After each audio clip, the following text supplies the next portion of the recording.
A robbery is a felony in Maryland. It carries up to 15 years incarceration. All a robbery requires is the taking of personal property of another with intent to deprive, which is a theft, but you add the element of by force or threat of force. The force can be minimal. Certainly if someone is shoved over and their backpack is grabbed and run off with, I mean, that's a robbery. However, it doesn't require much theft force at all. The minimal amount of force is enough to elevate basic theft to a robbery. For example, a woman is placing groceries in the back of her car. She puts her purse down. Someone grabs it, runs off. Even if she grabs at it, but the person runs away, that's a theft.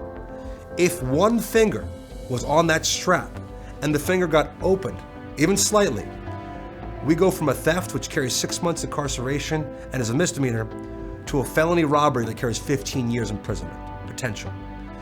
That's why it's such a stark distinction of what happens. You hear the word robbery and this conjecture of some violent encounter occurs, when in truth it's not. Usually there's a minimal amount of physical resistance or threat of force that's utilized to effectuate the robbery. And that's why it's so important to ensure that it truly is a robbery, or challenge whether it's a robbery, because oftentimes it is just a minor theft that's been escalated or elevated or exaggerated into something more. Now, the other component of robbery is you also have one other element that can be raised, whether it's an armed robbery. An armed robbery is a person who commits the robbery with a weapon of some sort or something that can cause harm. The object or weapon itself does not have to be recovered. Even if there was a gun that was utilized, if the victim can describe the gun with accuracy that can purport to be a gun, not just some object stuck in the back of their head, but can see it and can kind of delineate what it is, that is enough for an armed robbery, even if that object's never recovered. And that's a greater penalty, that's a greater sanction, and a much more serious felony. That's why it's important to address these items, address what you can to challenge the veracity of the person making the claim, because unlike other offenses, very rarely is there evidence of a robbery would happen other than the actual alleged victim's testimony.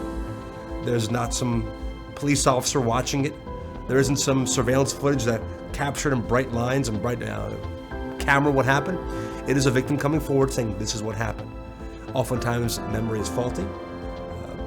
Victim can be very motivated to speak out and say more that happened that did, knowing very well they can cause greater difficulty for a person charged. That's why it's so important for an attorney to challenge the appropriate issues that can be raised throughout the entire process, including any motive of the victim, any issues at stake, whether there's prior history, anything possible needs to be raised throughout the entire process to make sure that the person gets the best possible result.